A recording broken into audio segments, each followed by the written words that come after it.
Hello, people, and welcome to Footy Judge Mo. City Lifeline yesterday against Liverpool. Of course, at the end of the game, Liverpool are absolutely in shambles. 5 points behind Chelsea, behind Man United, who are absolutely catching life. 4 points behind Chelsea. Arsenal are doing their business, but Arsenal need to be worried about City. That is the narrative that is running right now because the Sharks are coming. For Arsenal, of course, the Sharks are coming, of course, for Arsenal, and that is what is going on. A lot of people are talking about Man United attack. Are Man United the most exciting team currently in the Premier League? Am I lagging? I think you're right. Oh. No, you're fine. Oh, I think I got a message in my computer. You're not connected to the internet. And I'm like, what the fuck? What the actual fuck? You know? So anyway, big up everyone that is here. Hit the like button and subscribe to the channel if you're new. Big up everyone that joined us from the Football Terrace. Of course, we're talking Liverpool, Man City. We're talking everyone. Of course, we're talking about everyone.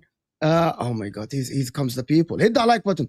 Where do we start? Do we start with Man City, Liverpool? Lifeline. Love it. Patrick, how are you doing, my brother? You're right. I'm good. I'm good, man. How are you doing?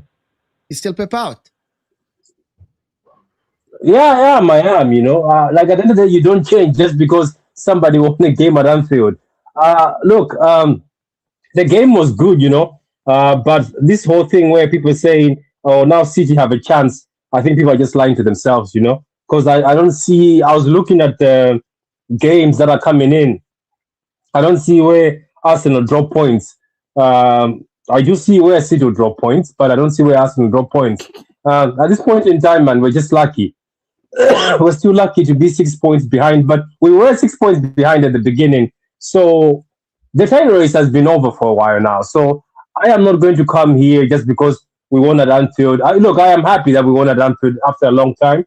I am happy that we did the double in Liverpool. But this whole narrative where they're like, oh, now City can go on a title charge.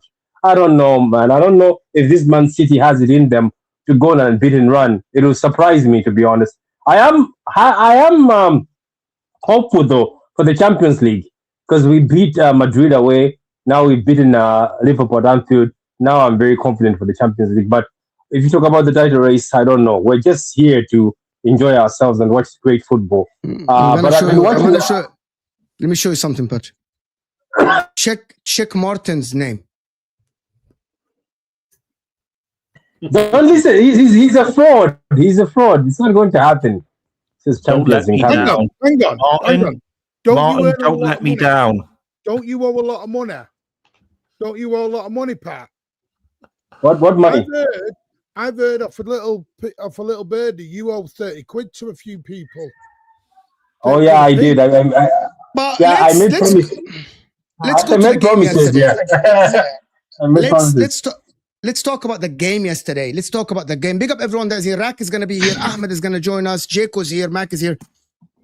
Were Man City good yesterday or were Liverpool bad? What is the analysis of the game? Did Man City deserve the win at the end in the 93rd minute with that penalty, or were Liverpool bad? We fluked it for 95, 115 minutes. We fluked. I'm asking you, so like, come on now. Of course, we deserved it. City deserved it.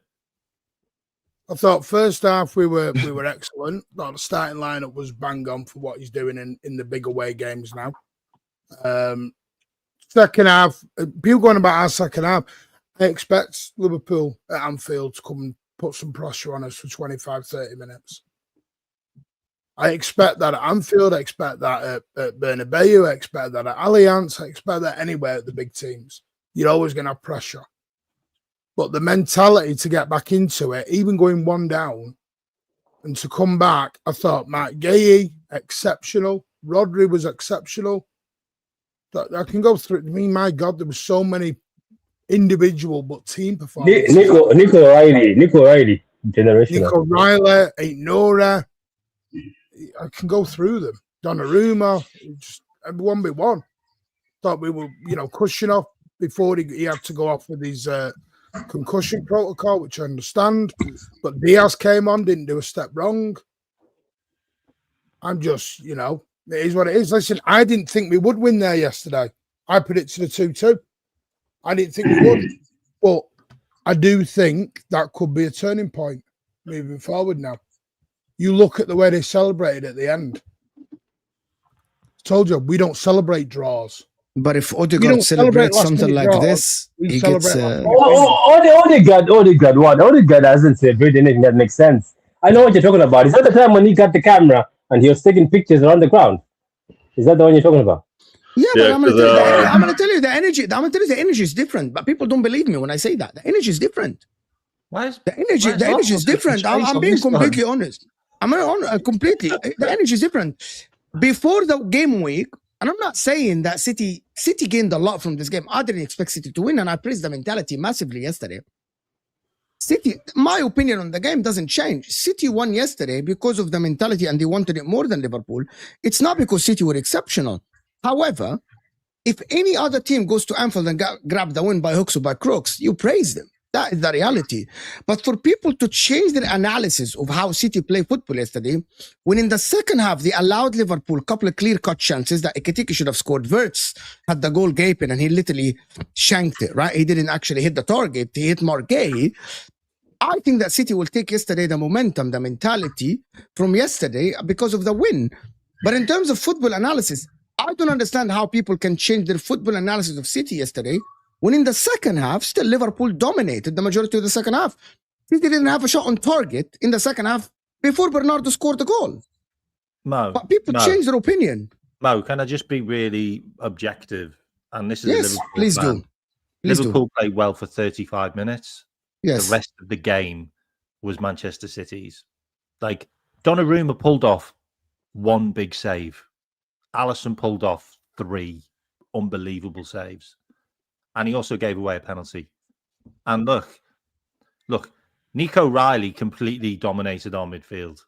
Yeah, he did, yeah. He danced around Gravenberch, and that's supposed to be Gravenberch's bag, like being able to take the ball and run with it. Nico Riley showed him how you do it. Like, we had nothing in midfield. Look, Ain't Nori just completely toasted us on the left-hand side consistently and went round us God knows how many times. Like, Dominik Szoboszlai, yeah, okay, he had a great game, attacking-wise, but he got skinned 3 or 4 times by Ain't Nori. Am I the only one that thought that game was terrible? I thought that game, like, I watched the first half, first 75 minutes until Szoboszlai's goal, and then I had to go out. I didn't think the first half was very good at all. It wasn't the usual. No, but Man City dominated Liverpool. They dominated us. No, but like no one really had that. I don't remember City having that many chances in the first half. Like it was a lot of like everyone losing possession. Where's the normal? We had chances though. City had like what? Remind me, because I can't remember them too well. Like, what did 2.6 XG? I think Haaland had that chance in the first few seconds, right? And then I don't remember much else in the first half.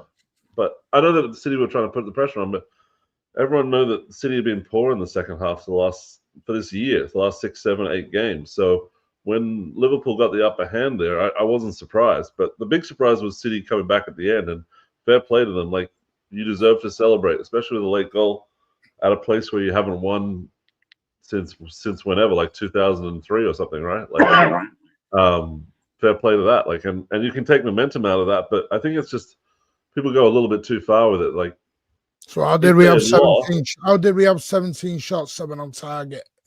I think a lot happened in the end. Are you just gonna let your bias take over there? I just gave you credit. I don't know what you want. Like, I don't think it was a particularly good game. A poor first half. Absolutely, it was a poor first half. I thought it was poor. I was expecting more from the City and Liverpool clash. Liverpool could barely keep the ball. I think Wirtz was your best player. Everyone else looked pretty much terrible on the Liverpool side. Wirtz was terrible. He was the only one that was like connecting any passes, like in the attacking third. Everyone else was just losing it or flopping it or losing control. Yeah, it wasn't great. The story of Liverpool under Slot, mate. That's the story of Liverpool under Slot. Like, no cohesion in the attack, no one being able to get the ball to the right person.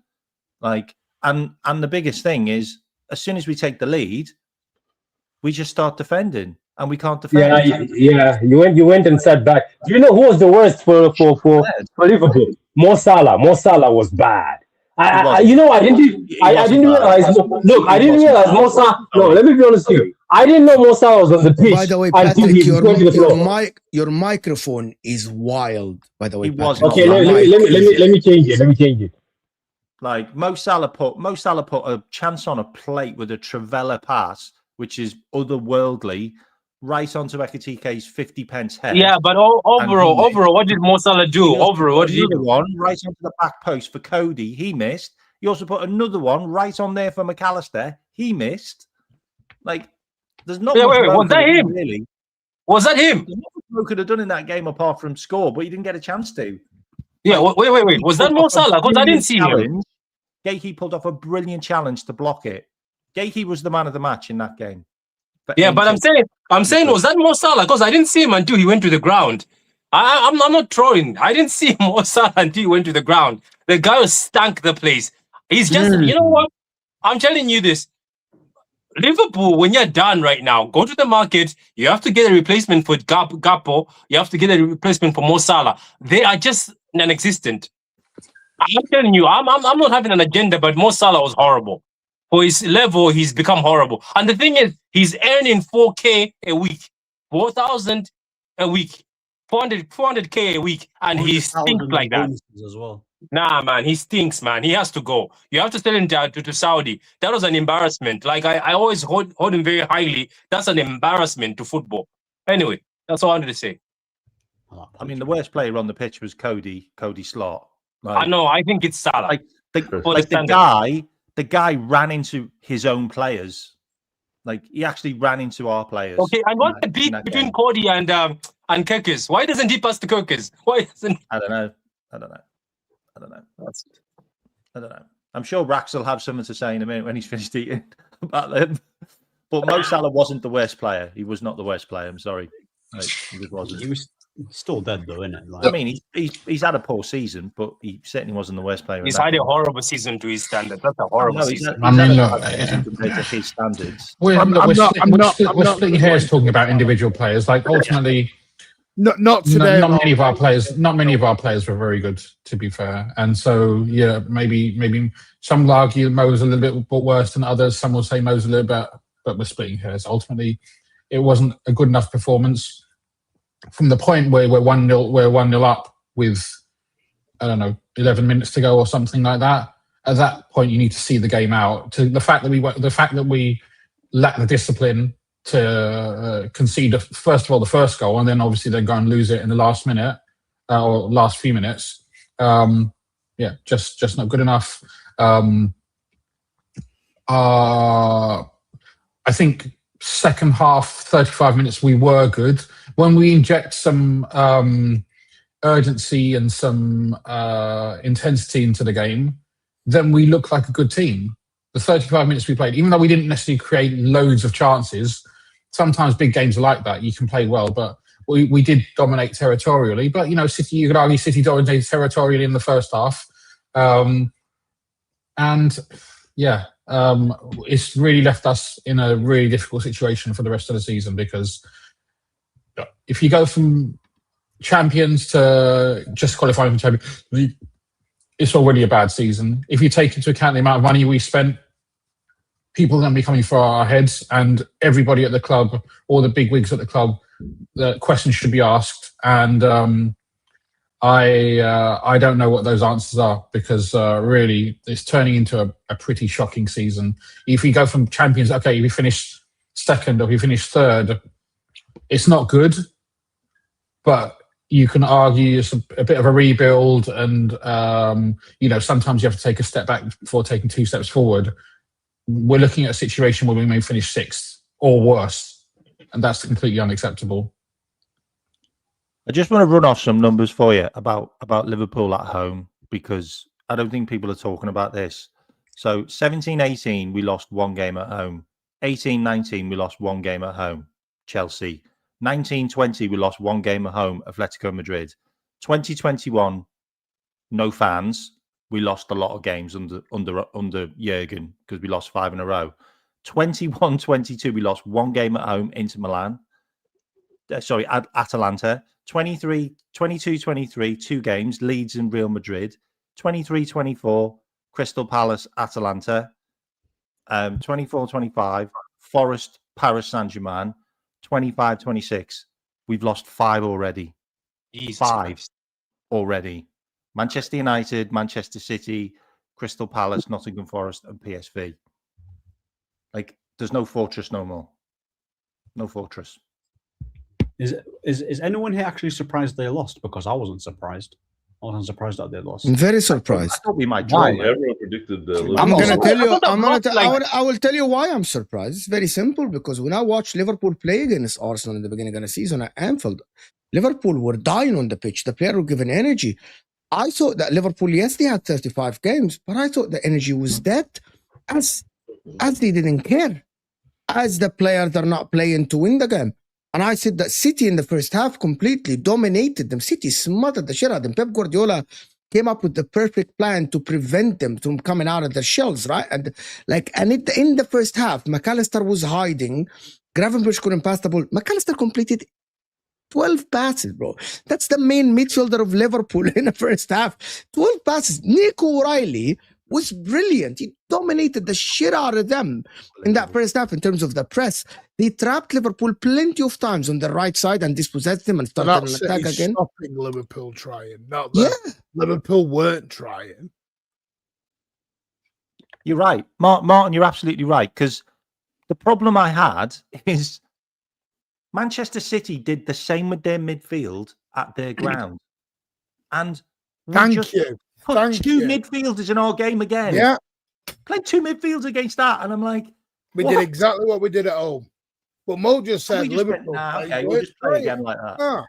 They were prevented from trying. Yeah.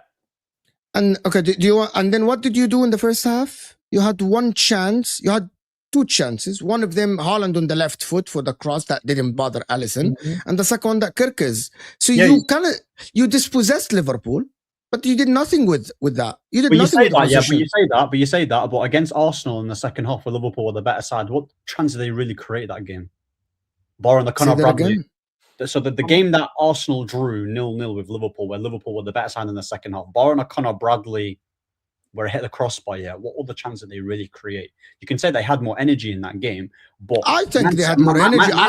I think Liverpool, when they played, they had more energy. Man City just stifled them. They just stifled them in everything, bro. Like, they had a good 30-minute spell in the second half, Liverpool. By the way, that 30-minute, they created more chances than what City created in the first half. Just to let you they might have had the more clear-cut chances. Bro. Yes, the more clear-cut chances. Yeah, Liverpool. Can we stop saying that they were clear-cut chances? Because they weren't. Because they never touched the goal. The goal. So the Ekitike wasn't a clear-cut chance where Salah gave it to him. Clear-cut chances. The Ekitike one was. The Ekitike one, wasn't it? That was a very. Wirtz was inside the 18, the ball on the ground. The guy, instead of finishing it like anywhere, he literally hit Gay. Man City, yeah. Man City were the better foot. Man City for the majority of the game. Ekitike had a couple of chances. Yeah. Man City you had a couple of chances in full save out of Alisson. Yeah. You've got the Ruben Diaz was trying to do his best Rodri impression, trying to slap one. Shot with his left foot on that one, didn't he? Yeah. They're better chances. I mean, we're just picking and choosing what's a chance and what isn't a chance here. No, there's a lot of bad ref decisions going on, like offside. Man City still had some. Man City, should have been probably 2-0 up in that first half, innit? Should have been at least 2-0 up in that first half. Where Bernardo Silva slipped in Haaland, that was a good chance. I thought Bernardo Silva had a decent game. What's his name? I thought when Ryan Cherky came on, bro, like he actually made a difference, innit? He was involved with the goal that he was involved with. What's his name? He made the pass to Nunes that forced Alisson to make a mistake. And even if you look at the build-up, to when Haaland flicked it into Bernardo Silva. I know it was a deflection, but that came from Cherky. And then you could have easily got a goal towards the end if the referee wasn't concussed. So I thought him coming off the bench here where they really needed him made a bigger difference in it. So yeah, that's me in it. I thought Man City were the better footballing side for 90 minutes. Cool. Liverpool, they had the 30-minute spell where Wirtz, Ekitike had some very good chances, but bro, their home record hasn't been all that this year. They lost to United. They lost to, was it Forest you lost to? I swear you lost to Forest, no? Oh, yeah, Forest 3-0. Yeah, so exactly. Their home record here ain't been that great, which is why I posed the question. We were also the away team. We were the away team at Anfield that we've not won in since God knows when. And people are wanting to go in and just start spamming 30 shots into the Anfield Road end and everything. Now, what are we doing here? Come on.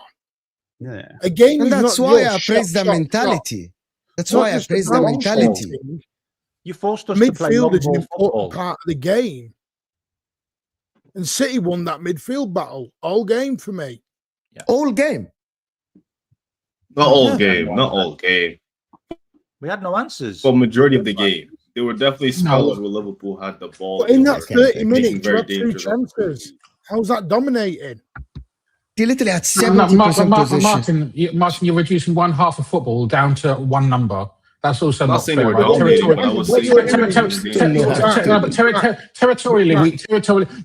you were the better team side in the first half. Up until the 35 minutes, the first 35 minutes of the second half, we were clearly the better side in the second half. I think the reason why City deserved to win it is because in the last 10 minutes of that first half, of the second half, that wasn't my you were the better team. In that 30 minutes, what did you do? They were dominating your own. You can't always create chances. You know this, right? You can try and create chances, and we had good approach play. We penned you back. There weren't lots of clear-cut chances. We had openings. We had potential openings. We had potential. I'm not saying there were penalties. There were openings. Martin. That ball into Salah where he pulled him back. That doesn't go down as a chance, right? But it could potentially have been a chance. It could potentially have been a good opening. Yeah. So these things happen in football. That's not counted as a chance. It's not counted as wasn't a Dogso situation like that. Honestly, I don't think. No, it was outside the box. It was a free kick. It wasn't a penalty. I don't have any. By the way, it's not a Dogso, Martin. It's not a Dogso because literally by the law, Rodri was coming to cover. It's parallel, but Salah would have got a shot. He would have gotten a shot, but historically. I haven't got any problems with the referee didn't make any mistakes. The only mistake that I think so that's not an excuse. Bernardo Silva pulling Salah back, they didn't look at it. I think that should have been looked at. They look at everything. They look at everything. They just didn't deem it worthy of overturning. Fair enough, I agree with you. That's what happens. But I want to just say something about this. I don't care if City were the better team, were the worst team, were winning because of a penalty. To go to Anfield and win the game, it doesn't matter how you win the game. That's what matters at the end.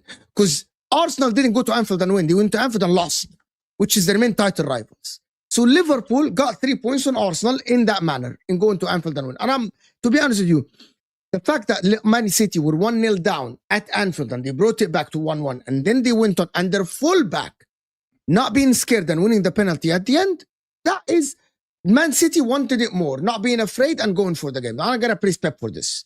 I'm going to praise Man City for this. To be honest, in the 93rd minute, Pep Guardiola was not scared for the point. He wanted the 3 points. And he went for it. He We pushed his had to players win. forward. We had to He win pushed his to stay in players the forward, title. and I just get it. My problem with the analysis is when people say that Man City were scintillating. No, they weren't. No. They weren't scintillating. No, I don't think anybody said that. I don't think The anybody word said that. scintillating never came out of my mouth. You said you were perfect yesterday on my show. Nah, You nobody said said you, you were scintillating. Didn't say we were perfect. you said you managed it perfectly. I said we managed the game perfectly. That's not saying we played. You But just you think didn't. managed it. I think we did. The way we I don't set think you up, did. the way the No. 11 we chose was perfect for me. But look, we scored a free kick that was freakish. Like, that was like Steven Gerrard-esque.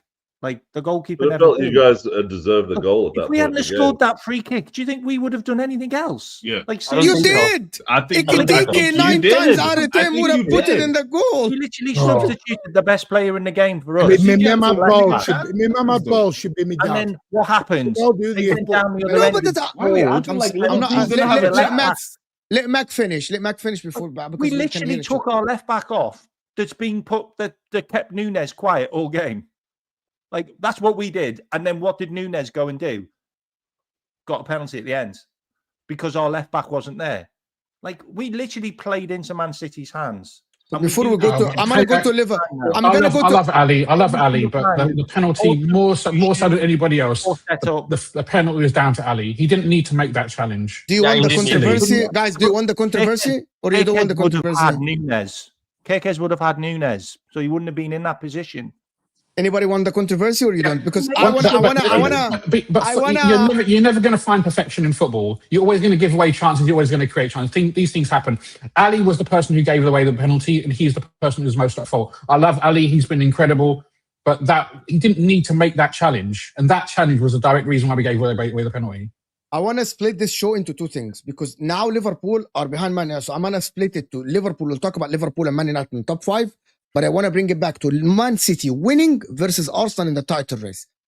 If you want that, this is what I want to do now before I go in depth, because Liverpool, Man United, there is a lot of depth going on. The attack, the midfield, the defense. Is Man United going into the right direction versus... I want to go back to the title race.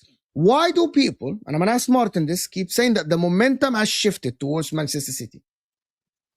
This is not Footy Judge Mo. Literally, yesterday on Sky Sports, they were directing people towards that thought.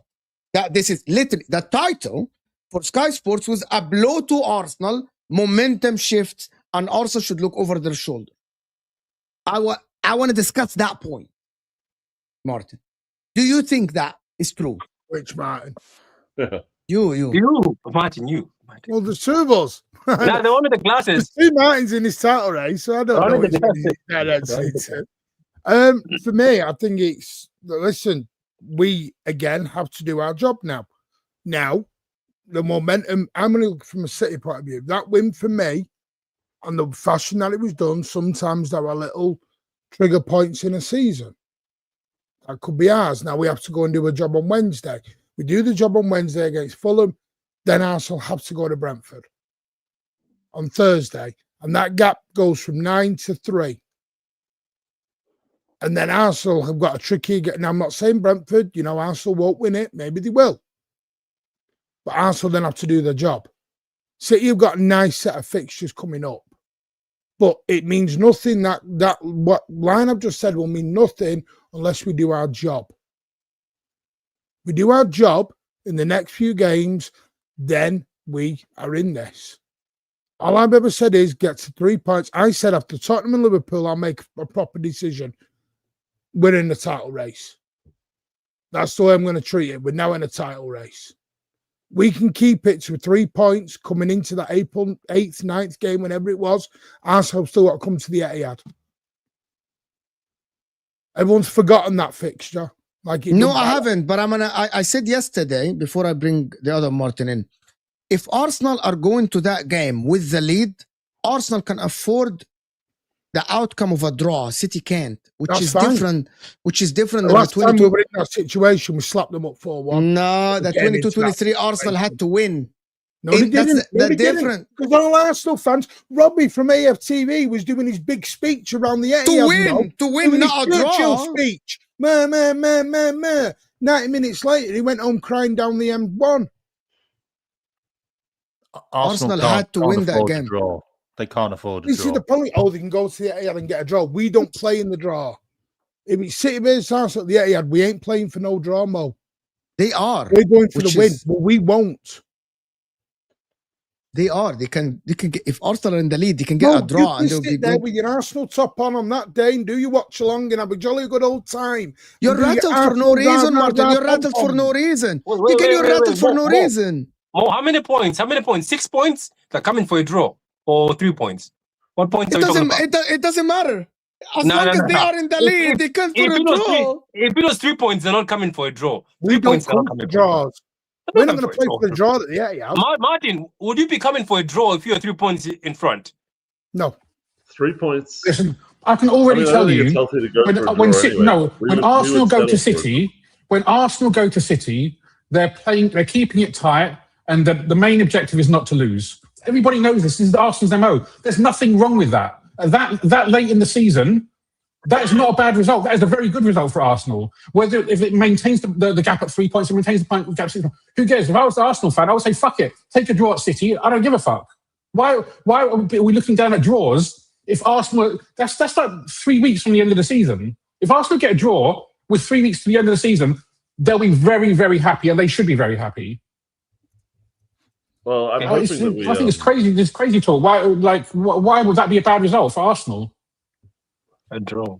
There's also a dress rehearsal before that. Remember, in the cup.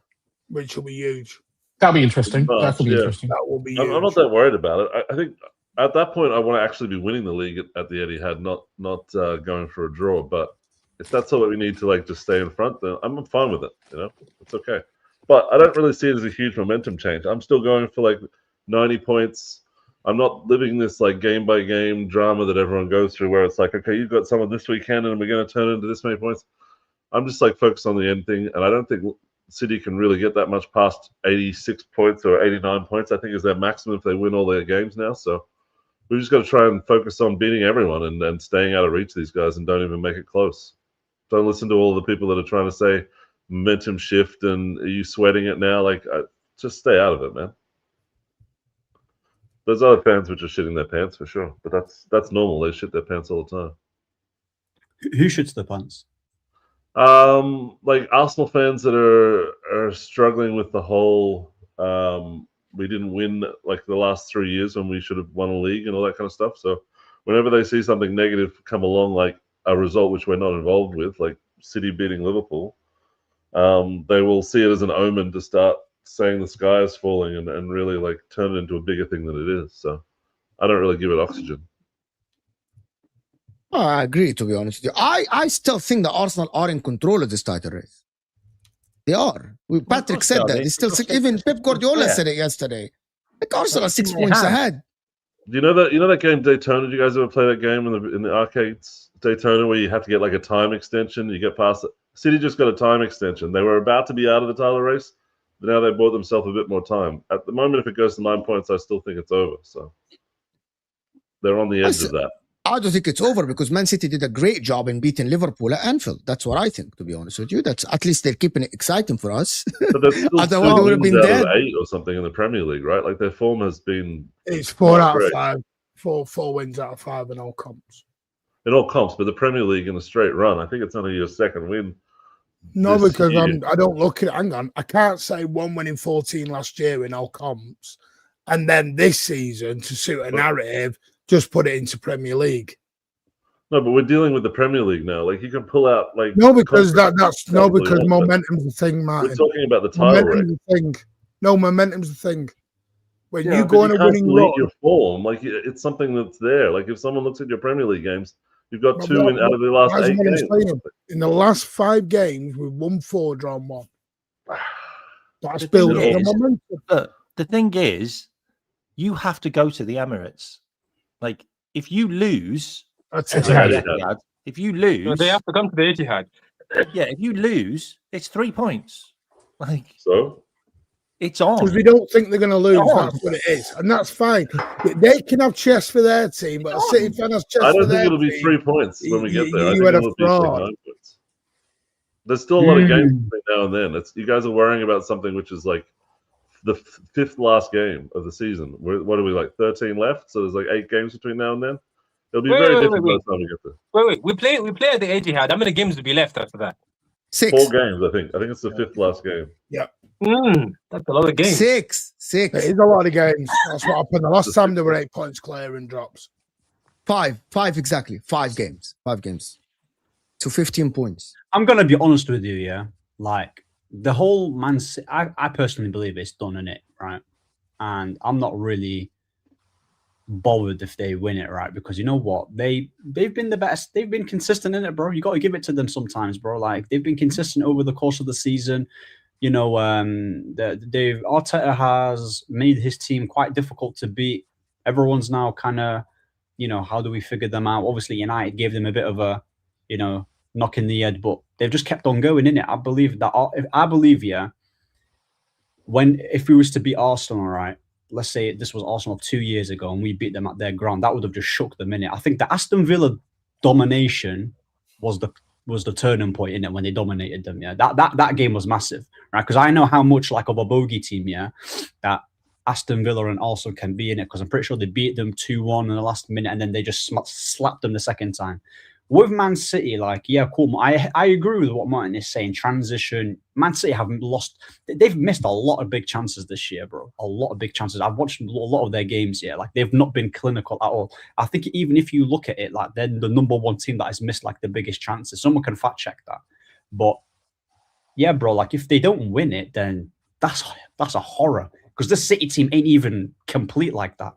The City team is not... Yeah, it'll be horror, bro. Absolutely horror. Because if Arsenal don't win it, and I'm not saying this, they'll win it though, innit? I'm not saying this to kind of put the jitters into Arsenal fans or anything like that.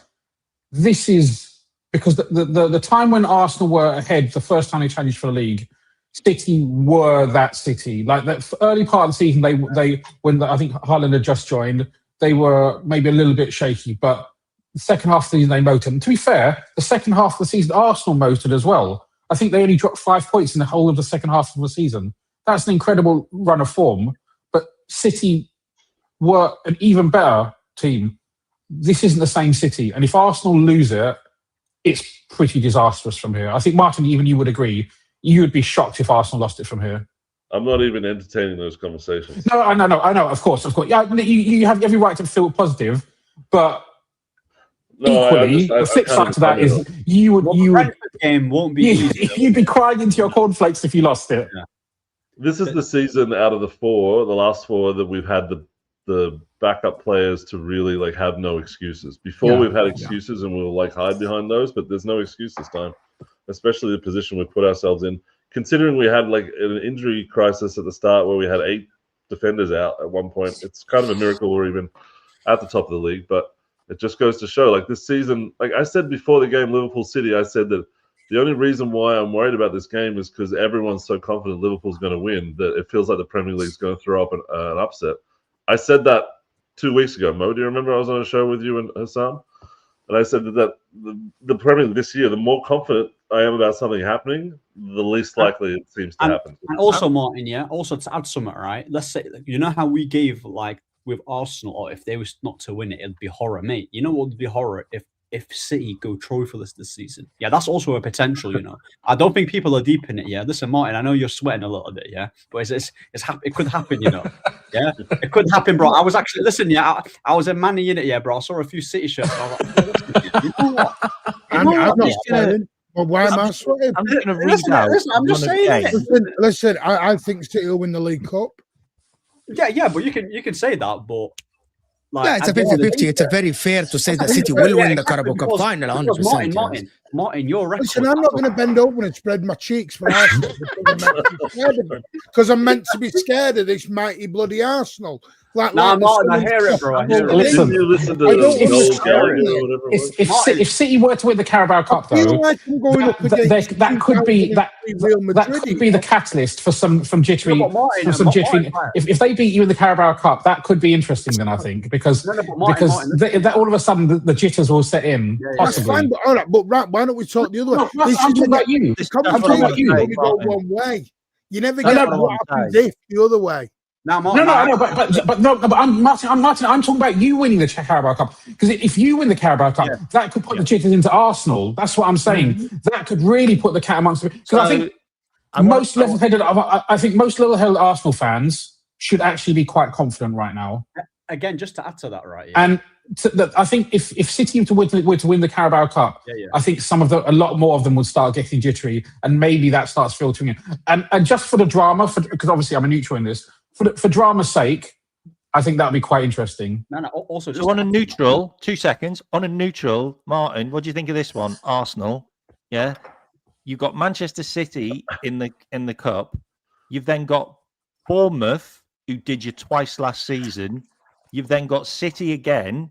You've then got Newcastle, who did you twice last season. You've got Fulham, who did you. You've got West Ham, who did you. He makes things research. Then you're done. And that's I wouldn't worry about this season. Mac is great. I know Max got this like hand drawn into his little calendar there of like the biggest few weeks of his life.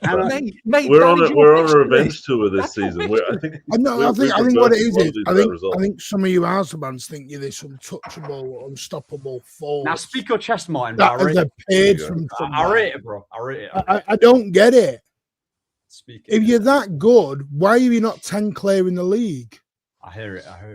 Why are you not? Because that's really hard thing to do. I'm just shit stirring now. Why is so damn close to you? How easy is it to get 10 clear in the Premier League? How many times did that happen, right? Like it's very hard for us to do it. Sure, we should have won every game, but that's not realistic either. Like we drew 2 games, Liverpool and I think it was Forest, and we lost to Man United, and that was our like come to Jesus moment. If we let that really affect us, then we wouldn't really be where we are right now. We're just got to. I'm not like saying that I'm super confident everything's going to happen our way. I'm not worried about Man City. I've heard quads, trebles, the tour that's going on at the minute is like I'm facing Real Madrid here. You use a both. What would you do if you're in our situation? Use are still both in for quads. Yeah, but you don't hear a quad coming out of our mouth. I mean, I hear a lot of stuff coming out of you guys' mouths. 4 in a row, 100 points, treble. I think quads would be something you guys would. And their facts. Yeah, but you guys talk about that stuff. Like you would have talked about quad if you're in my position. I mean, I'm not actually talking about it. You guys are bringing it up, but we have to believe it. No, but Martin, I'm just to add to that. Yeah. When else are you going to get a chance to be top of the Champions League, Premier League, Carabao? Do you want to talk football, guys? Do you want to talk football? Ahmed, before you come in, do you want to talk football? Let me just actually talk to football. Arsenal currently, as it stands, and I'm not saying that Arsenal will win the league or the Carabao Cup or whatever. They are favourites to win the league. Are the team, if you're watching Arsenal, which is Ahmed said that, Arteta has built a team that is mostly in control. Me and Patrick spoke about this before. When you watch Arsenal play, even though they might not be scintillating, enjoyment, entertaining, like Man United are more entertaining than Arsenal. Cunha and you know what, Ahmad, you know, stuff like Bruno. Arsenal are in control. Arsenal, if I'm watching Arsenal, even the games where they dropped points, they were the team that is in control. Man City, when they drop points, they have a good half, and in the second half, capitulation, like Spurs, for example. You know what I mean? Man United, when they won against Arsenal at the Emirates, Man United weren't in control of the most of the game. Arsenal created more XG than them. They had more chances. Man United won because they deserved, because their players took their chances and the moments, right? This is why, even in the Champions League, when Arsenal played against Bayern 3-1, Atletico Madrid 4, against us, we tried to take it to Arsenal and we got punished. Arsenal is a team this season that when you watch them, they are in control. Most of the time, in the most situations in the game, they are in control. There is no other team in the league that is that control. City, and I said that about City. I remember when Wolves won against City, that I remember Neto dribbled past everyone, or Nouri, someone like it's 2-3 years ago. In that game, City were in total control of the game. When City used to lose games under Pep Guardiola, it used to be like moments or a brilliant play. It's not like City were dominated ever. City used to create the abundance of chances in the game. Andros Townsend. You remember this, like, Steve? You remember this? yeah. Like it's like you never watch a game under Pep Guardiola in the last like 4 or 5 years, and you think, oh, this City got completely dominated this game. They were outplayed from anyone. But this season, I've had games where City played. They were wide open. Pep Guardiola's fixing it in this moment. Pep Guardiola's fixing it in that moment. They won it by a moment here and there. If you watch Arsenal, they're more in control than City, which is, it's not a shame to say that Pep still is in transition and doesn't have the tools to be that dominant team. I know that, Martin, you have to go to take care of your dad. And for people that saying that Martin wasn't here, Jamal, Martin weren't missing. He's just taking care of his dad. He has Alzheimer's. So people need to realize I do have people a have caring love. job. I do apologize. I'd like to be on YouTube 24/7. No, Ask respect Patrick. Martin. Oh no, There we go, Patrick yeah, knows like- me for a long time, and he knows I talk City 15 hours a day. Yeah, so I'm a bit Jamal, respect for his super chat, but he's taking care of both his parents. And I know that because I speak to Martin outside of YouTube, and may God like pay him back for this, and hopefully this is something that I don't wish anybody to be honest with you. But big up everyone. Hey, Big up Martin for joining us. Get well. Cheers, lads. Yes. Big up. Take care, Martin. See you We on got Spaces, Patrick. Martin. See you on Spaces. We got the other Man City fan that doesn't believe in his team, which is actually astonishing, if you say the least. You, Patrick's consistent.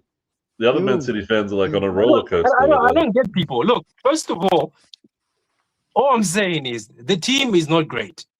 People keep flip-flopping every week.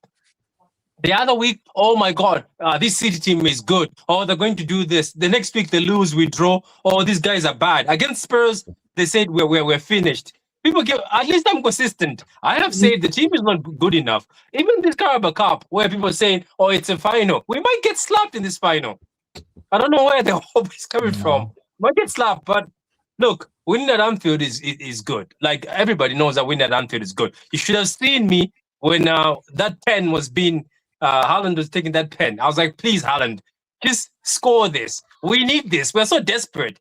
Even if, look, me, let me tell you more. This is how desperate I am winning at Anfield. Even if the season ended right now, it's a success because we've taken 6 points from Liverpool. I'm happy. It must be so nice to have all these fan bases penalty, there. by the way, because he doesn't say penalties. Imagine, it's hard at Anfield. Have you been to Anfield? Is hard. It's difficult. No, I'm just saying it must be nice to have all these fan bases there to pick you up when you fall. It's like, oh, don't worry, City, you're all right. You're all right. Get I back on know. that You know bike. what's funny? It's not even City fans that are like we've been picked up by rival fans. And quite funny yesterday, other Liverpool accounts were actually picking us up. They're like, well done, Sid. Now go on and win it. I'm like, oh, let me do this as well. Everyone is talking about how we have come to the Etihad. Do you seriously think it will be 6 points difference? They have to go to Stamford Bridge as well before they go to Arsenal. Do you win that? Do you think you win at Stamford Bridge? against Chelsea.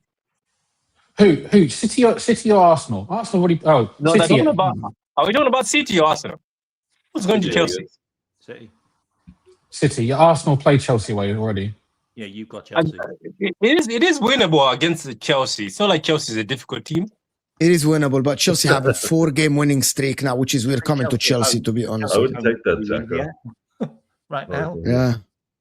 To Sad, be remove honest that with you, picture. Do you know what's going to be funny more? The thing about this title race, most of the teams have lost points to teams that you didn't expect they're going to lose points to. Like we might be talking about Chelsea. You find we actually lose to Fulham, who everybody says we're going to slap on Wednesday. I'm just saying.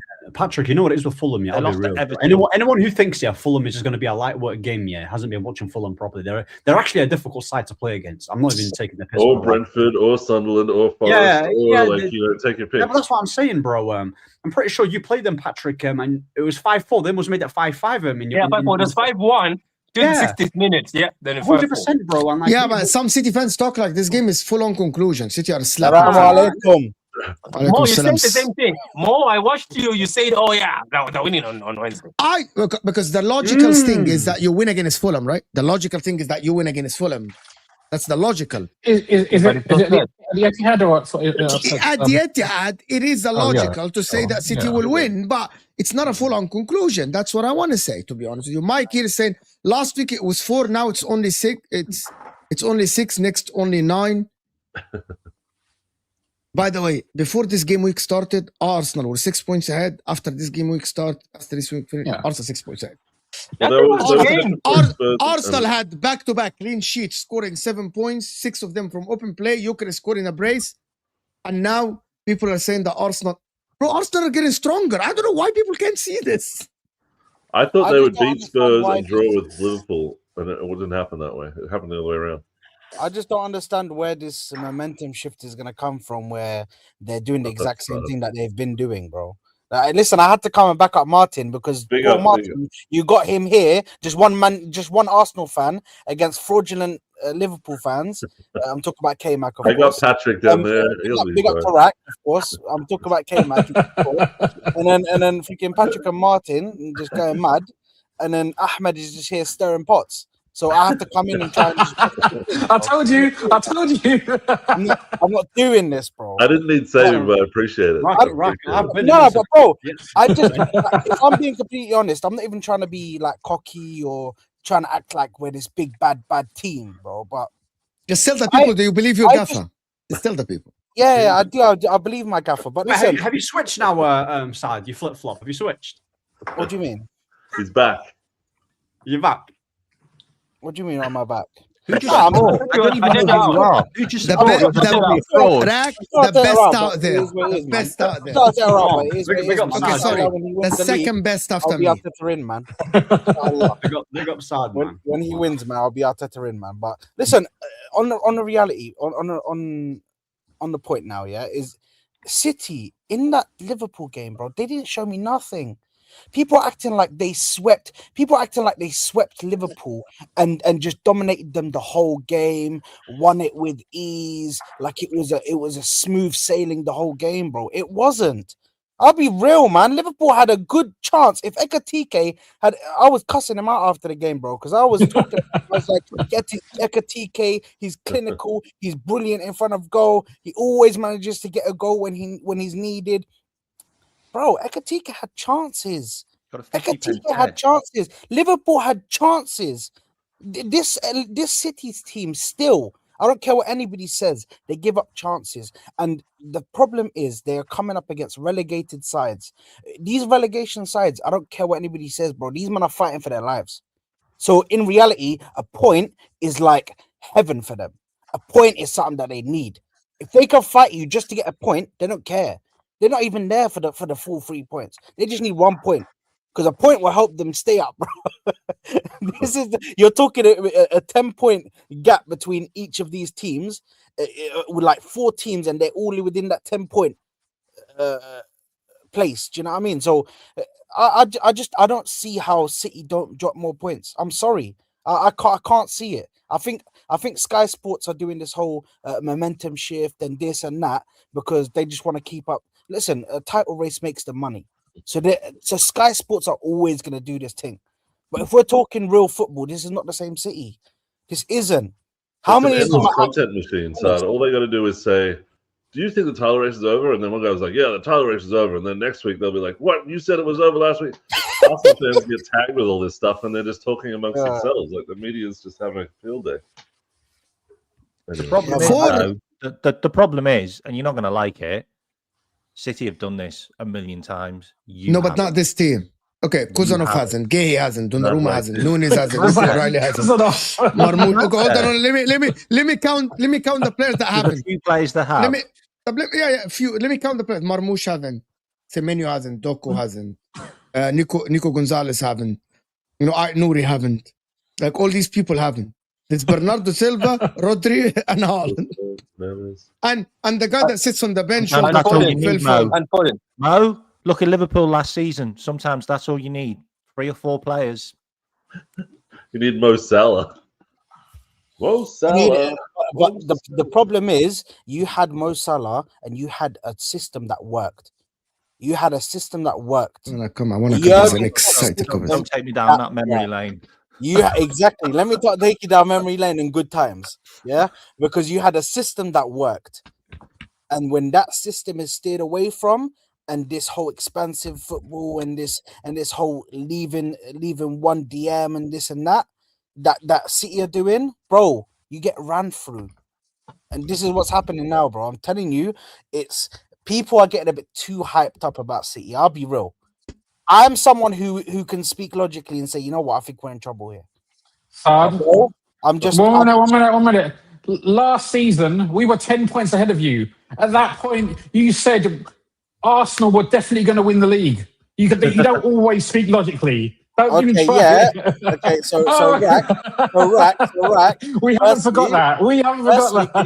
Can you not bring up my... It's a new Sad. It's a new Sad. He's about to get married. It's a new Sad. He's about to get married. It's a new Sad. He's about to get married. So let's just he has to be objective now. Can you not bring up my shameless moments in front of Firstly, she's watching. She's watching. Right? We have to embarrass the guy like this. It was somebody else. It was somebody else who just looks like you. That was Sad with 3 A's. Bro, yeah, exactly. But, bro, I don't know, man. I want to move on from this conversation to go actually to Liverpool and Man United in the top 5. I want to go back to the conversation about, is Man United better than Liverpool currently? Is it because of the players, the manager? Is it because of this? I know, Rack, it hurts. Rack, this is a painful conversation, man. You are in 20. It's a 25th week, Rack. You're 5 points behind the mighty Manchester United. Chat to me nice, man. Can I just say something on this? You can say whatever you want, Mac. We can give you the mic. You are in the center, Mac. This is your show. Here you go. I just want to get this off my chest. I am genuinely worried about next season with Manchester United now. Say it again, bro. Say it again. I'm genuinely worried about next season with Manchester United because this could really be a springboard, and having one of your own that works, like this could be a problem. Like Arteta. Problem because if Carrick does work, that could be a real issue for me because that's probably what you need. Someone who's been there, done it, and like kind of knows the club inside out. And the problem with Manchester United is just the rest of the team didn't. Like, the rest of the team kind of worked under Amorim. It's just the attack never worked, and now he's got the attack working. So it's annoying. It's really annoying to throw Manchester United in the mix. But I do think you could get Champions League football. I genuinely do. Like, bro, listen, yeah. New manager bounce is the real deal. Like, it really does work. This is beyond the new manager bounce. I've stated this plenty of times. Like, I think maybe 1 or 2 more, and then I'm starting to go shit. It's real. The reason why it's real. Nah, but you know what's mad, right? You know what? You know what though? I was looking at my phone, going, "God, I really hope Arsenal got Man United." And they didn't. Yeah. Listen, what can I say, man? But I'll be real in it. Yeah, Man United have got better attackers than Liverpool. I can say that for a fact. 100%, 110%. Better midfield, better defense, better performing attackers. Let's not. No, listen, yeah, I'll be real. Yeah, Sal's washed. Come on, let's just admit it now. He's been washed, right? Gakpo's awful. Wirtz hasn't really done much with the price that you brought him for. Ekitike, I like a lot. Listen, sad nose, isn't it? Yeah, I like that guy, bro. Yeah, even before they bought him. He's quality. And who else have they got off the bench, bro, in terms of the attacking the pot? Who else? It's only just Ekitike, isn't it? That's really serious. Like, you know what's mad? Yeah, you know what's mad with United's attack? There's so much different variety in the attack because you know why? You've got a guy like Diallo, for instance, yeah, who performs more consistent than all of our attackers, but doesn't get the goals that Mbeumo does. You've got a guy like Cunha who's unpredictable. Yeah, you don't know what he's going to do. Off the bench, boom, he can do something. You've got a midfield in Kobe Mainoo, right, who has been isolated for almost a year under that fraud. I was about to say something else. I could have got no answer. Listen, I just had to remember what show I was on, innit? Yeah, did you get me? Yeah. It's after 9. It's after 9 o'clock, guys. It's after 9 o'clock. Yeah, I can't lie. I watched that Kobe performance. Yeah, I watched that Kobe performance against Tottenham, and I was just thinking to myself, yeah, I knew he was good from ages, but I was like, you know what? That guy's different level, bro. Different level, mate. Like even the performance that he showed in the Euros, was incredible, man. Like the midfield, you know, the composure that he's got, the calmness, never really loses the ball. He sent Paulinho to the shops when he gave him that little shimmy, bro. Sent him back to Bayern Munich. Like Casemiro as well. He's been top 2 DMs in this league easily. Yeah, Jamie Carragher even had to eat his words. Defensively, we're defending well off the ball, dominated Tottenham. I look at all the games here. The reason why it's not a manager bounce is why didn't we get a manager bounce with Fletcher? He drew with Burnley and got knocked out by Brighton. Yeah, Michael Carrick. Not the sharpest tool. Do Man United? I'm gonna tell you something. Do Man United have better midfield? Do they have better? Okay, because I was Sancho still belong to Man United, or is no, he he's still the manager? Did they buy him, or is it a loan? I don't know. No, he's on loan, but he's probably he's going to be left on a free now, and he's probably going to run his contract down. So like if I'm looking at Liverpool midfield, Gravenberch, McAllister, Szoboszlai versus Meno, Casemiro, Bruno, Cunha, Mbuemo, Amad Diallo, Sesko versus Ekitike, Salah.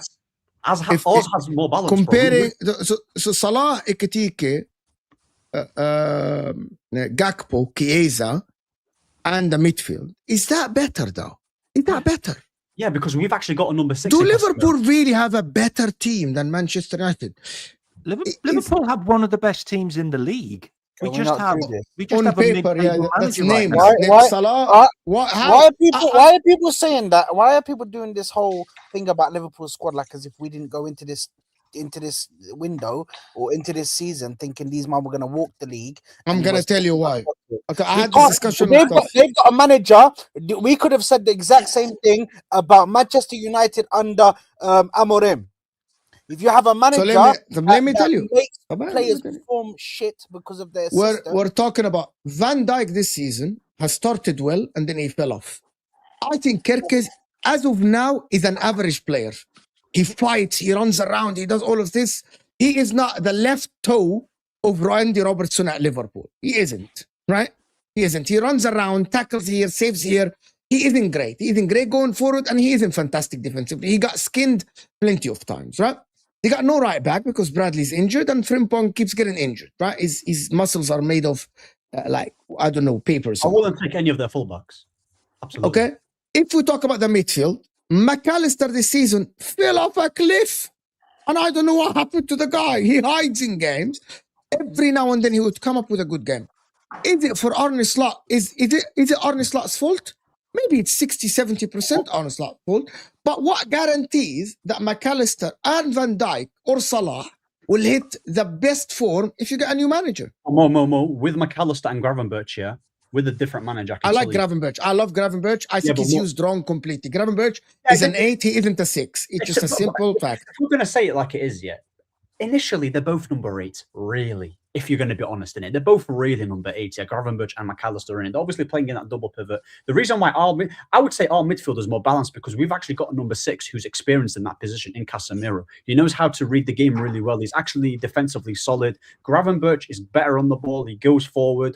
Same with McAllister. Yeah, they're both 2 good ball playing midfielders, in it. Yeah, if they was to have like a more balanced DM, if they had like a Wharton, for instance, yeah, or even a Fabian Ruiz for PSG, or a Profile, or even a Zubimendi, for instance, yeah, then their midfield will go levels in it, bro. Because adding that balance, we really need someone who can pass the ball from. Yeah, 100%. That's why I believe if you have like Gravenberch, when an opportunity comes for Gravenberch to take a touch and pass straight away, he has 3 touches, does a shimmy, and then plays it to the side. It's just someone said he's not conducive to a team that wants to play fast. Sometimes he can do really well. He has eye-catching moments where he'll spin a couple of people and dribble a couple. But that's not the nuts and bolts of being a proper, not necessarily a proper defensive midfielder. But we need someone who can dictate the tempo. We really lack that. Yeah, your spine is lacking. That's what it is. Your spine is lacking. They needed Zubimendi. As bad as it is, I know you guys were going in for him and you were about to buy him and the whole thing happened, yeah? But, bro, if they got Zubimendi, it would have been over. Yeah, someone said in the comments. Zubimendi would have just wrapped up that midfield and just helped so much with that. Yeah, they still can try to convince him to come from Real Sociedad next season. Yeah. This guy's on Mo is mind games. Well, with Cassia, someone said, Cassia's legs have gone. If you think Casemiro's legs have gone, yeah, like he's an arse man. I'm sorry. If you think, yeah, If you think his legs have gone, I think you're watching football with goggles on, respectfully, in the most Mate, respectful. his legs have gone more than Salah's. Bro, like that guy's legs, yeah, are very much capable of covering ground, reading the game, intercepting, anticipating, everything you want from a DM, yeah. Except turning and running back towards his own goal with any kind of speed. I think you have to admit he's 35 and he's going to retire. No, Martin's jokes. Yeah. Again, yeah, he absolutely changes that Liverpool team if he was that number 6. Absolutely Well, changes. he's a number 6, so he definitely changes the Liverpool And team. not just a number one. 6. He's actually a quality number 6 who's experienced, big game player too, and he's got more qualities than just defending. And he's also a goal threat. You know, he's got a good pass on him. I'm seeing him do no look passes, bro. Come on now, yeah. Let's not but do he's this. going to the MLS. I don't know why we're talking about this. Like, these guys Sorry, aren't going to mate. be here any longer. Bro, Like, he's on 500 grand a week or something, any? Nah. Isn't Casemiro guaranteed goal? Can I respond to this, which is related to Liverpool? Just bring it to Liverpool a little bit. Mo, you are saying there is no guarantee that those players get better, but there is no way they can be any worse than they are under Salah at this point. No, they can. Biggest part of Liverpool winning the title is Van Dijk and Salah last season. They were magnificent. It's fucking nuts. Like Van Dijk was out of this world. And Salah, listen, everyone knows Salah's season last season, statistically, is the best ever season individually in a Premier League in terms of numbers. That no one has ever had that season, ever. Right? Salah's legs, in my opinion, maybe they are giving up. And maybe this is the year where Salah give up the way his hips work. He took the shots yesterday. The guy is trying to put so much power that he's losing his accuracy. And it's very obvious. Virgil van Dijk, I'm not sure it is Robertson or Skerkes or the people in front of him, but he needs someone next to him. He's going to have a young defender in Jackie next season that I have no idea how good he is. He can be Konate or he can be Disasi. We have no idea. The guy can turn out to be Axel Disasi. We have seen this movie before, that people that come from France and they are great, or people come from France and they're not great. Like he might not even be starting next season, by the way. I don't know who you're going to sign. Leone. Oh, he's getting a shoulder operation, Jack, eh? So he could be out for the start of the season. So are you starting? Are they bringing you in? I'm talking about Jack. He might not even start next season for Liverpool now because of the injury that he got. But you've got that other guy, right? That got injured. Leone, he's come back from ACL. We're not going to sit here and say that an 18 years old is going to come into the Premier League with ACL and he's going to get the ground running. Defenders that everyone's raving on about might not even start next season. It's very hard. So, and I think, Fonzie, one of the biggest aspects of your forward is Isak has to hit form now. Salah next season, Isak has to come in and be the main man. Isak has to come in and hit massive form. And I mean massive form, I mean to play the biggest role in this Liverpool attack. Be the catalyst. He's going to be 27. He's coming back. It's not an ACL. You come back. He needs to hit massive form, in my opinion.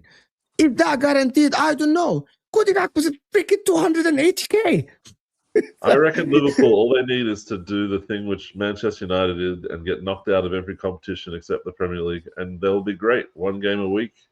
They'll have all the recovery they need, just like Casemiro gets. It'll be fantastic. I bet Liverpool next season need at least 250K, 250 million to spend in the summer, actually, to get.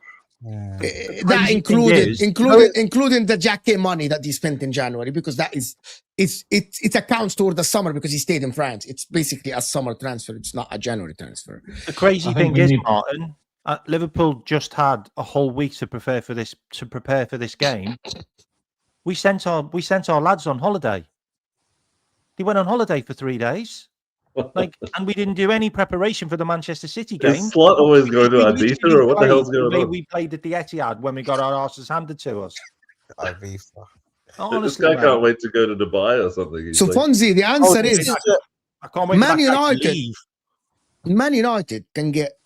They are linked to two midfielders. I believe they can pull out the Tonali deal, to be honest with you. Tonali can leave Newcastle to go to Man United. I've seen this movie before.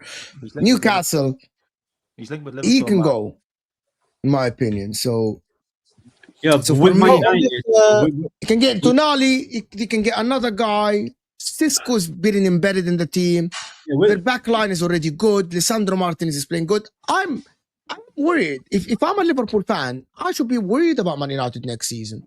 That's I the should be worried position about that them. they're going to be. That's the position that they're going to go for as well. By the way, they're probably going to try and get 2 midfielders at least. With because if Casemiro's already leaving, Ugarte, forget about that guy, bro. Off him. Right. Listen, yeah, Enrique, he absolutely pulled our pants down with that one. I'll be real, mate. Yeah, that guy. Yeah. You know what it is, yeah. I just kept thinking to myself, yeah. You know what? Do the basic. At least win the ball back, bro. He's just he's dire, bro. Mate, we all wanted him as well. There was Liverpool fans that wanted Ugarte, like Tom Little. Yeah, Tom. Listen, yeah, he's a horrible footballer. This Ugarte guy, bro. So we get rid of him. Casemiro's leaving. We're definitely at least getting 2 midfielders.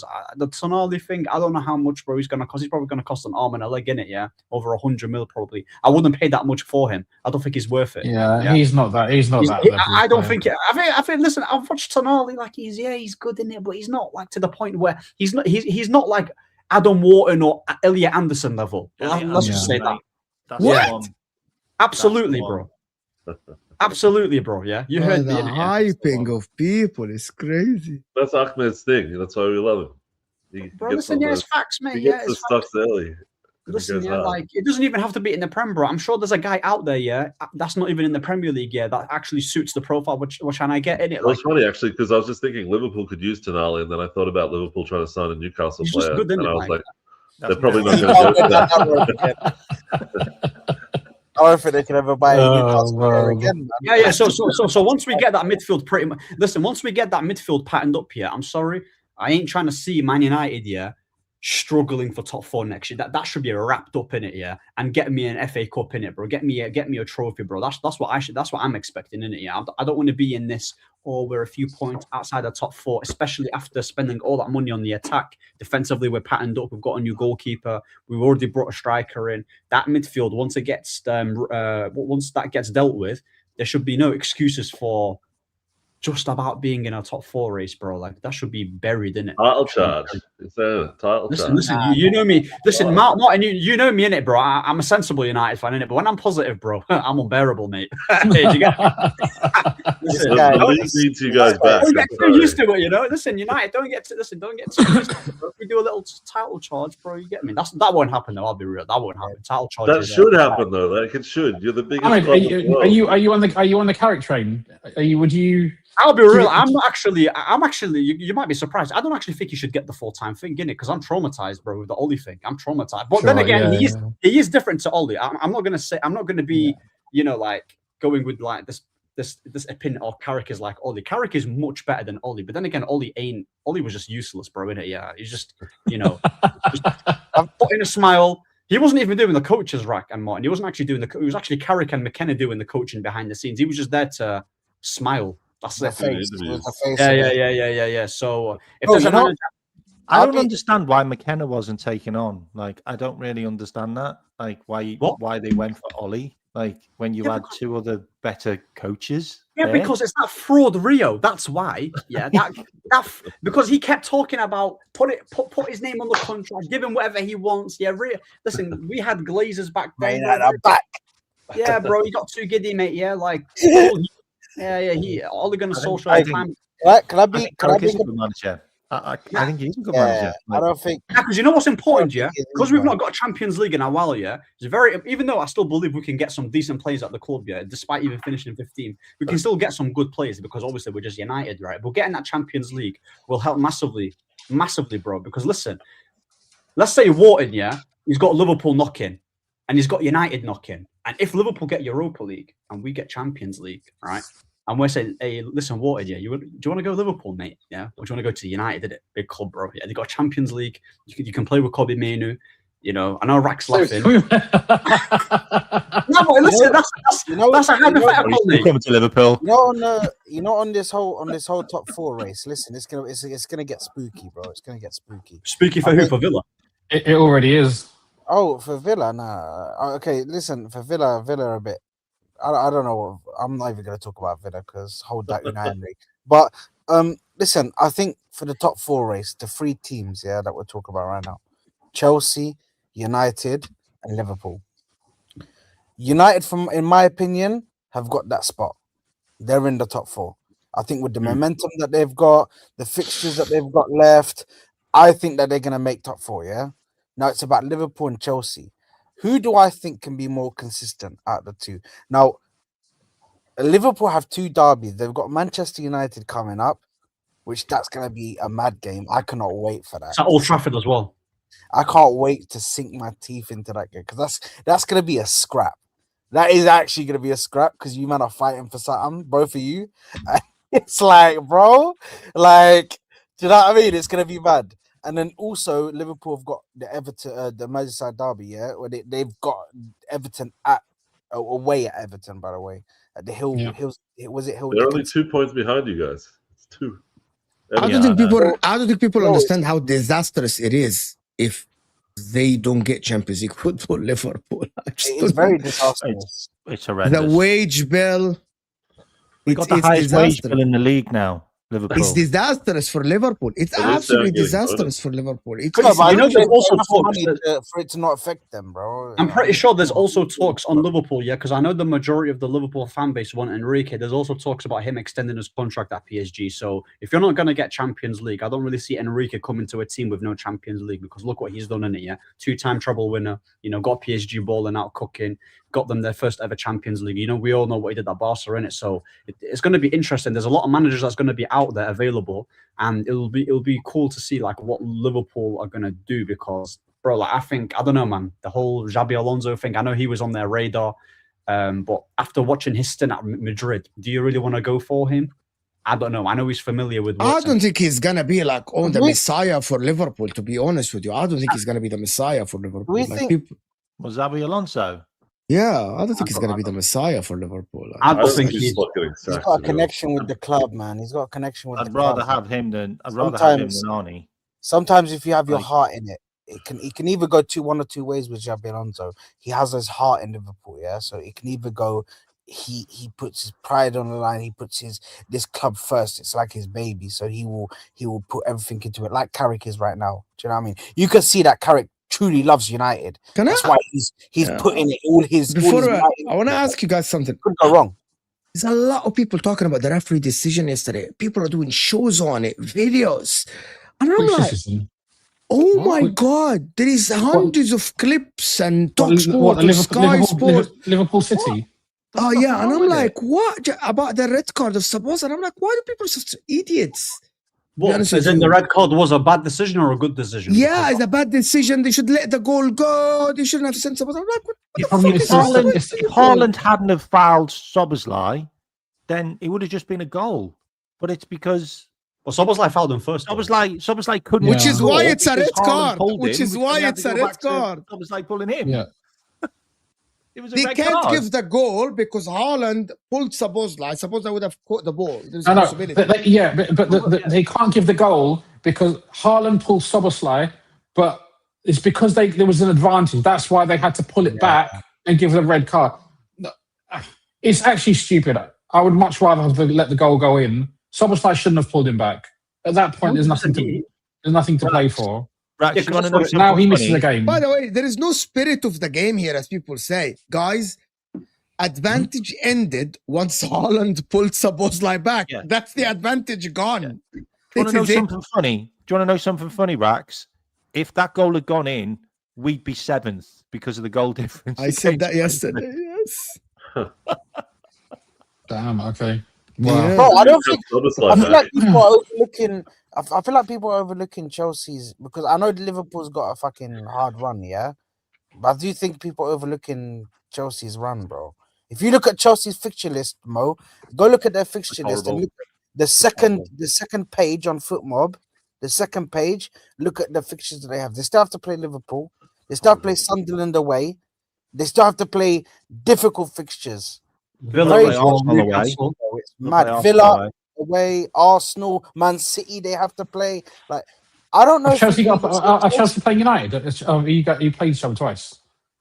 Yeah, we played them at our ground, and I think we have to go to the bridge. Yeah, proper. Yeah, you played them twice. Yeah. But come on now, it's gonna be Yeah. The thing is, You played them twice. You played them twice. No, he played them once. He plays them once. No, we played them once. okay.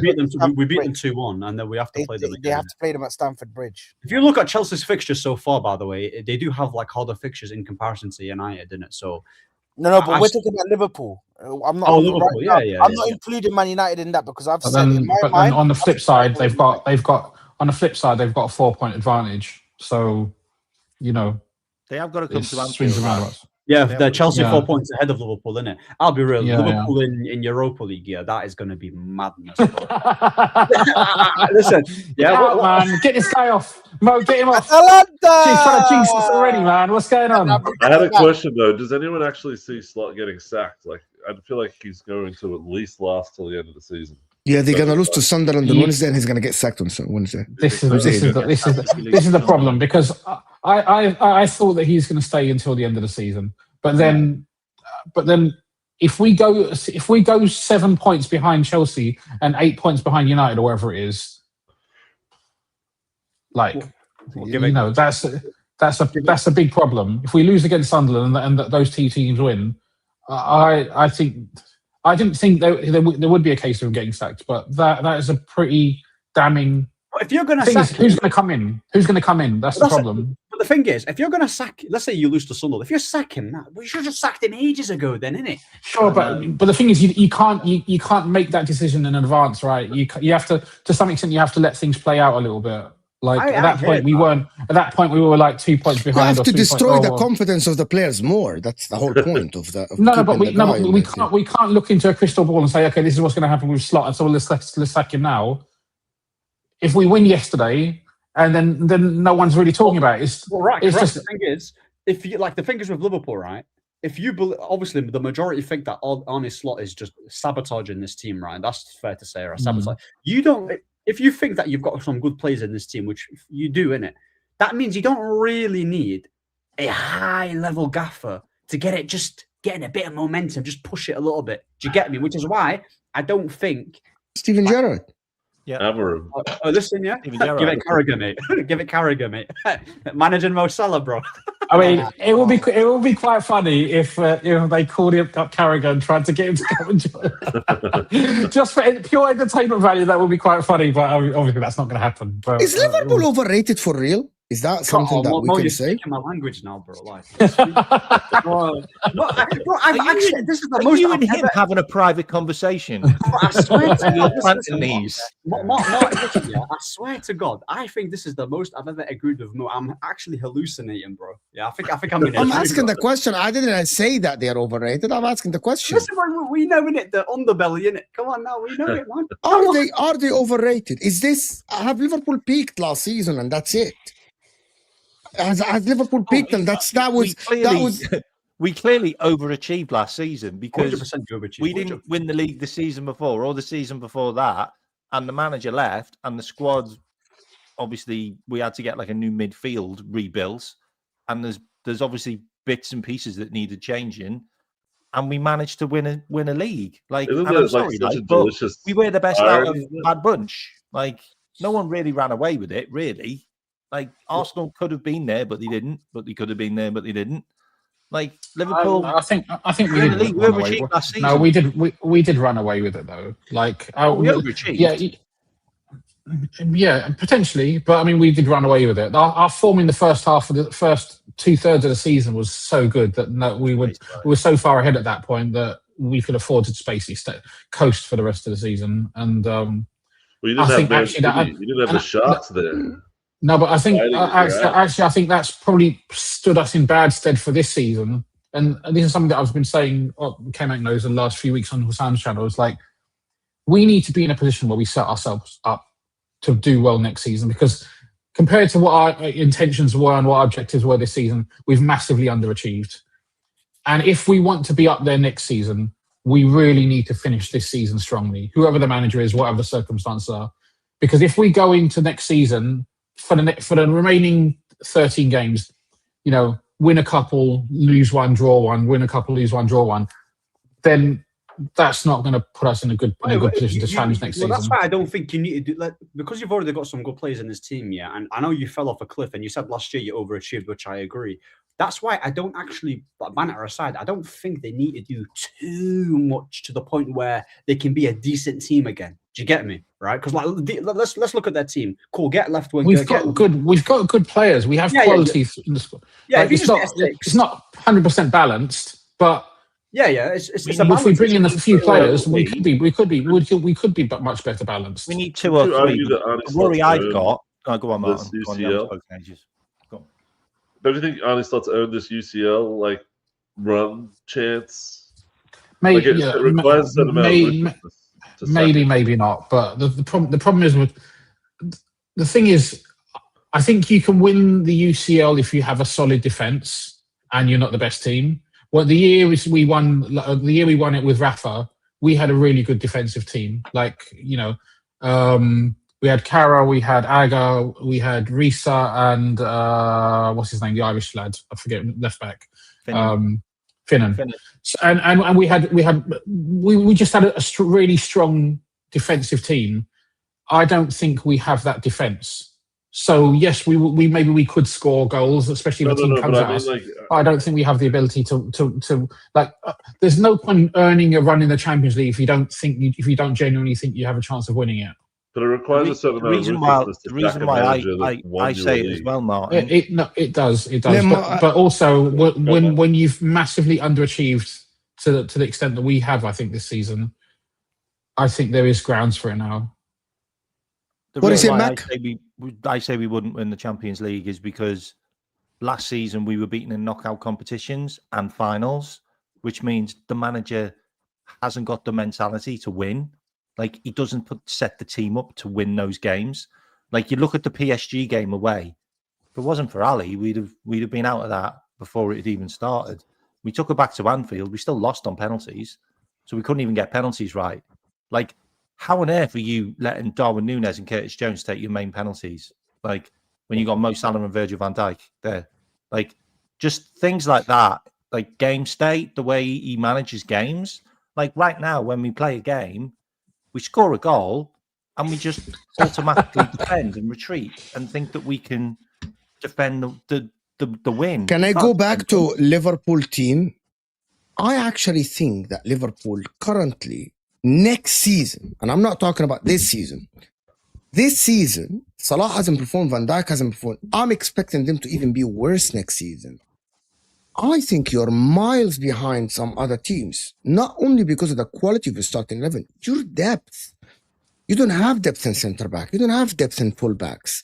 You don't have depth in attack.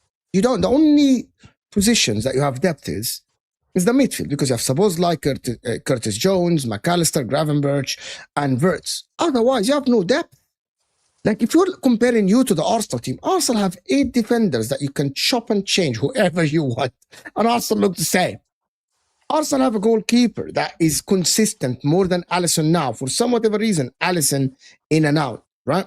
Salah, for example, he still has 1 year. We don't know if Salah is going to leave or not next season. If he leaves, to replace Salah, you at least need Olise.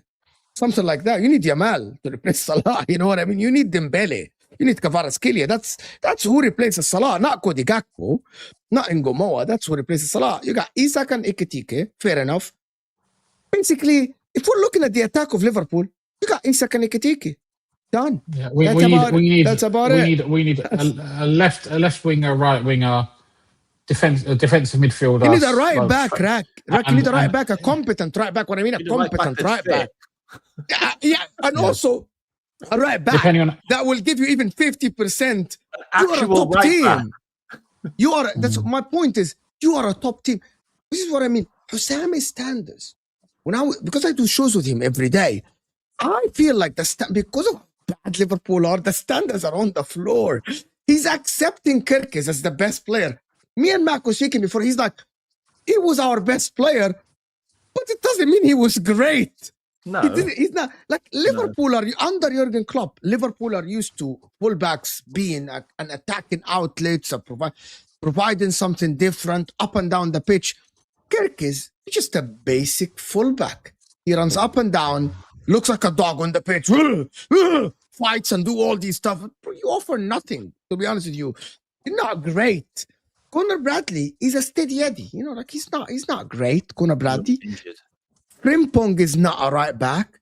No. Who's gonna replace Konate? At least back in the days, you had Konate, Matip, Gomez, and Van Dijk. You got nobody now. But I what think if this Liverpool team needs a lot of work, even after 500 million. A lot of work. But Mo, Tons. what if new? This is just let me land my thing though. Yeah, new manager, new ideas, new play style. Somebody who sees a way to. Because let's face it, if they get rid of Arne Slot, which obviously that's a difficult decision. We've seen them do this round table. I only It's just not that watched the difficult, round but fine. table. I only Yeah. just watched it. Yeah. No. But I'm talking about Someone has to admit for they them were wrong in the looking at process. it. For them looking at it as FSG, they're probably thinking, "Oh my god, this guy just won us a league title." Do you know what I mean? Like, surely we have to give him trust in this one season. But in my opinion, it's getting out of control now because this is like worrying times. There's no way you can spend that much money, double down on the manager, and then he's not even getting you top four. Is insane. But Yeah. for me personally, I still believe. Let's say they sack Arne Slot, a new manager, new ideas, a new voice in that changing room. It changes things. I'm sorry, I can't sit here and say that this Liverpool team, this Liverpool attack is crap. Yes, they need a new right winger if Salah leaves, and yes, they need a new left winger because Gakpo is shit. That's 60% of the attack right there. Just 60%. Yeah, of the no, attack. but Mo, what we're talking about is you can go out and get a left winger, you can go out and get a right winger. It's not that easy. They need It's to, not they need a- to be the right You just ones. need to have the work with manager it. there to put it all together. It's not right. It's not right. You can get Rodrigo, for example. That would replace Cody Gakpo. Cody Gakpo's not going anywhere. Let's just establish something. Cody Gakpo is on a lot of freaking money. He's not going anywhere. Just signed a new Right. contract. Yeah, he's not going anywhere, Cody Gakpo. So it is a tough I feel like you place need for to build Liverpool. a team around Isak. But I was enjoying this show as well. Now I'm depressed. Why you're depressed? Why you're Look, I depressed? tell you what, though. I tell you what. Ahmed You is talk still about, pissed about Istanbul, you Liverpool bastards. Broski.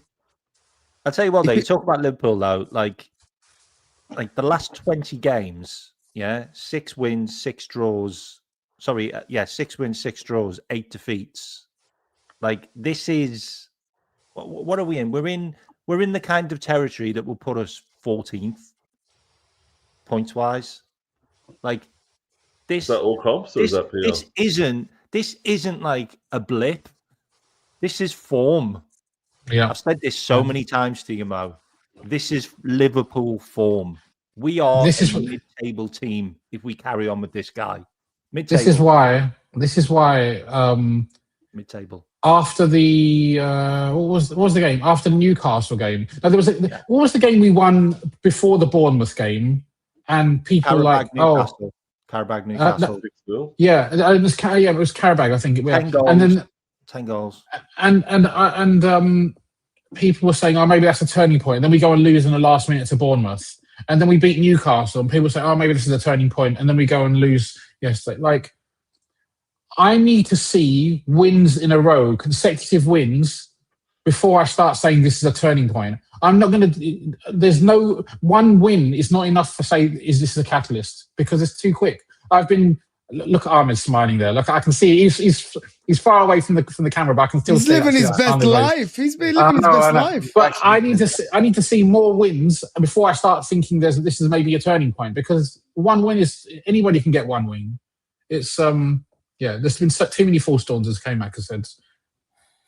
Can I ask you guys, Liverpool fans, obviously Rack and K-Mac, has any credible Liverpool journalist or anybody said any inkling of they don't trust him, or he might be on? Has anything come out that kind of voice of they might want to get rid of him, or there is a possibility that they would get rid of him? Anything? Because obviously you lot will probably be tapped in with all the Liverpool accounts and news and rumors. I think David Lynch has said a few times that it's not. Maybe it's not that it's not looking good for Slot, but that this can't continue. This is there's been a few shocking losses, and but no one's gone as far as to say, he's a goner or anything like that at this stage. there was a YouTube video that was done on the Daily Mail, and it had Lynch, and it had who's the other one? Who's the other guy? Who's the other guy? Rax, Lynch, and God, what's his name? Mm-hmm. Liverpool journo, quite fat. Not David. Oh, Pierce. No, the other guy. I can't remember his name. There's two of them. Okay. There's two of them. Tyler. No. There's two of them, and they basically did. It's called Slot or Not. It's called Slot. Oh, wow. Okay. And they both did like 40 minutes talking about Arnie all the way through, and the pair of them at the end both said not. Oh, wow. Okay. Both Daily Mail reporters. Listen, this is going to be a tough fight. I think he's going to get sacked on Wednesday if he loses to Sunderland, to be honest with you. But listen, Man United living their best life. If they win tomorrow against West Ham, oh my word, the world has ended. That's 5 games in a row. If you get beat by West Ham, I'm coming for you, Ahmed. If they beat West Ham tomorrow, oh my Sorry. I just dozed off. Sorry. Yeah, bro, listen, I'll be real in it. I was actually looking on Twitter, yeah, just to see about the West Ham minute. Apparently, Wan-Bissaka's injured, Somerville's out, and Bowen. I don't know how credible that is, but if that's the case, bro, listen, I don't wish injuries, but come on, man. Ahmed's digging it out. Like he's scouring ahead to his opposition and checking out who's injured. The most irrelevant game is happening at the same time as Chelsea and Manchester United tomorrow. Bro, we need to whip brass. I kid you not yet. You guys know which one is the most irrelevant game in the Premier League now. Why? Tomorrow? Yes, tomorrow. Most irrelevant game tomorrow is in the Premier League. Absolutely, the most irrelevant game in the Premier League. Spurs play. Nah, bro, Newcastle. Oh my word, bro! It's the most irrelevant game in the Premier League. They're in a relegation middle.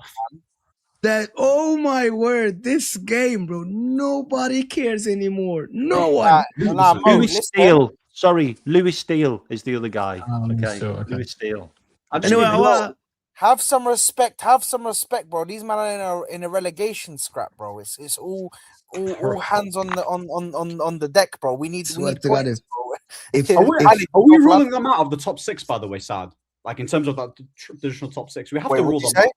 Like, you know how we talk, the big 6 teams. We have to rule. It gets to a point, innit, where listen, today, Spurs big 6 is crazy, actually. Bro,